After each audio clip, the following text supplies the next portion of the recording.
Waalaikumsalam warahmatullahi wabarakatuh. Selamat siang Ibu, kami dari kelas 9B. Saya Zanuba Arifah Hafsah. Saya Nafani Putri Mutia. Saya Salsa Durati Astuti. Saya Devinda Julia.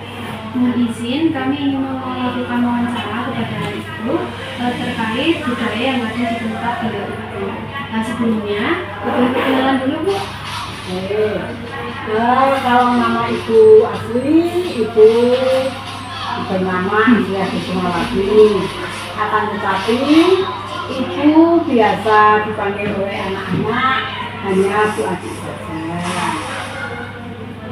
Itu tinggal di Kalau Ibu tinggalnya di perumahan Pondok Asri, Blok C 50, Sucang, Magelang. untuk di daerah Ibu, apakah ada tradisi yang dilakukan di sana? Yang dimaksud tradisi apa saja yang kalian tanyakan, boleh secara spesifik. Kalau yang kami tanyakan itu seperti tradisi yang biasa masyarakat di daerah Ibu lakukan. Misal kalau di Jawa ini kan ada genden, kalau di daerah Ibu ada apa? Kalau di daerah itu ya sebenarnya ada nyabrang, ada misalnya peringatan atau perayaan 3 hari, 7 hari, 40. Itu untuk orang meninggal ya? Ya, orang tua. Akan tetapi Ibu secara pribadi tidak pernah ikut. Jadi Ibu kurang begitu paham dengan apa yang mereka lakukan. Tetapi Ibu sering mendapatkan undangan, juga sering, karena Ibu juga belum pulang, sekolahnya juga belum pulang, maka Ibu terkadang tidak menghadiri undangan.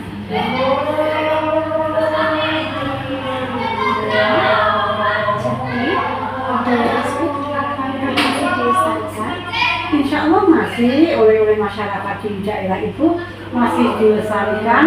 Kebetulan besok di tanggal 9 ini di daerah Ibu akan dilakukan yang namanya nyabrang. Nyabrang itu biasanya dilakukan di pemakaman ya, dengan berdoa kepada keluarga yang sudah meninggal, mungkin dengan istilahnya dengan membawa makanan dari rumah untuk sekedar kita makan bersama di pemakaman. Apakah generasi muda lebih tertarik dengan budaya luar? Maksudnya budaya luar luar negeri? Iya, Atau budaya luar? kalau di daerah Ibu kan masih banyak tuh, ada nyadran, ada 3 hari, 3 hari. Nah, apakah generasi muda ini masih tertarik untuk melestarikan budaya tersebut? Insya Allah kalau generasi muda sudah tidak begitu tertarik ya. Mengapa? Karena terus terang dengan adanya gadget. Dengan adanya gadget itu kaum muda sudah tidak mengenal yang namanya kebudayaan. Justru malah dengan gadget itu kalian sering mempergunakan atau menyalahgunakan aturan. Karena kalian lebih suka budaya barat yang tidak senama istilahnya. Karena apa, budaya barat kan tidak mungkin kan secara Islami, tidak mungkin santun, tidak mungkin dengan bahasa yang baik. Biasanya budaya barat yang kalian sukai justru malah kaum perempuan yang membuka aurat, justru kaum laki-laki yang tertutup rapat. Padahal kan kalau kita dari budaya Islam sendiri diharamkan kalau perempuan itu membuka aurat. Nah, maka dengan adanya gadget itu budaya-budaya lokal yang ada itu biasanya tidak menarik bagi kalian. Nah, maka dari itu Ibu menyarankan tinggalkan gadget walaupun sebentar. Berbaurlah kalian dengan masyarakat sekitar agar kalian tahu dan kalian memahami budaya yang ada di daerahmu, serta kalian bisa berbaur dengan masyarakat sekitar.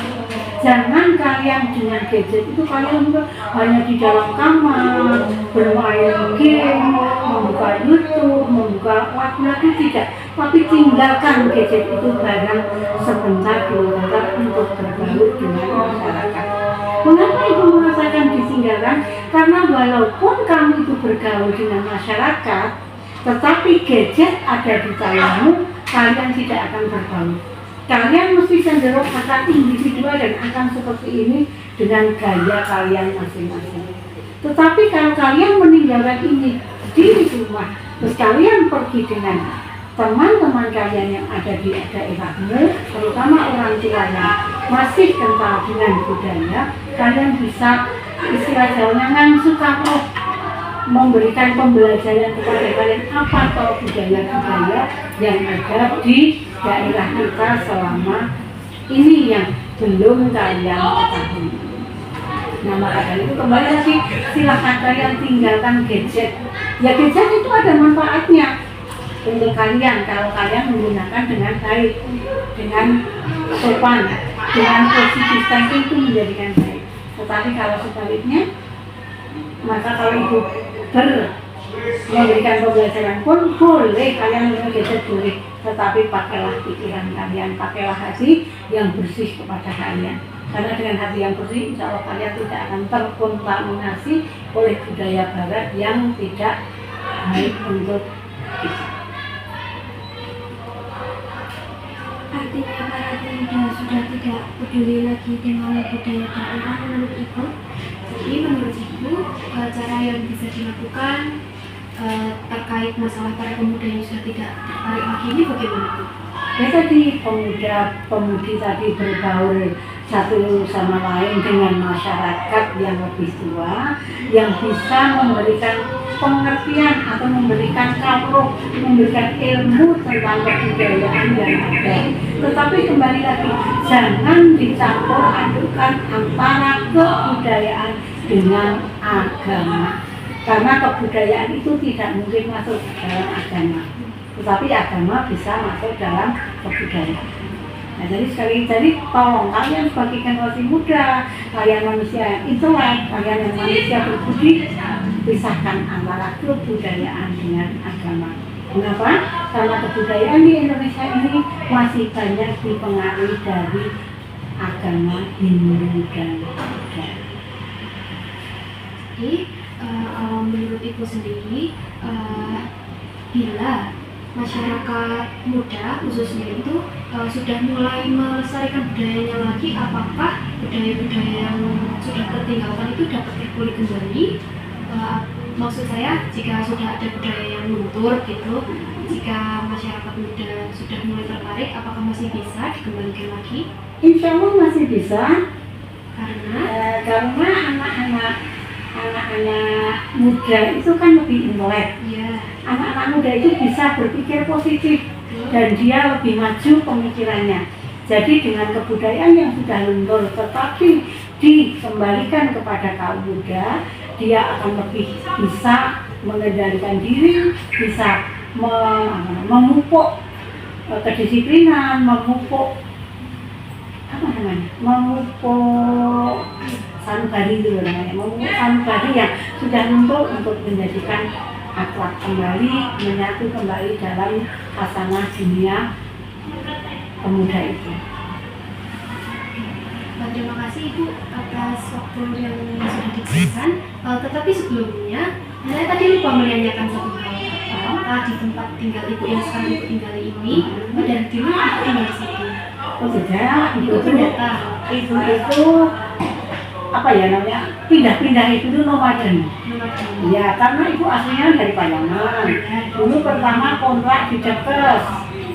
Ya, Depes itu kelurahannya Kramat. Nah, dari Armada SN itu masuk, itu di blok A.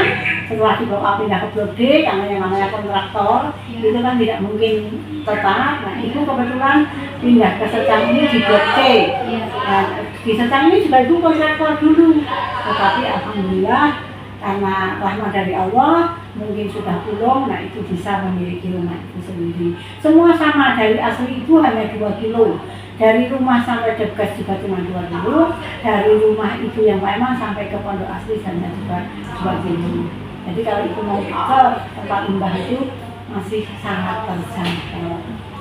Nah, kalau di tempat yang adakah perbedaan budaya di sana? Jelas ada, karena kalau di Depok itu di kota, manusianya lebih individu, juga manusianya manusia pendatang semua, itu lebih cuek. Ya. Budaya-budaya yang masih digunakan, tetapi hanya orang-orang tertentu yang mau hadir.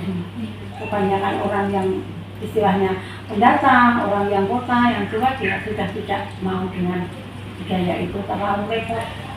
Kalau di Depok sendiri itu, apakah budayanya itu sama Bu dengan yang Ibu tinggal saat ini? Insya Allah sepertinya sama, ya hanya tetap sama, hanya manusianya yang berbeda.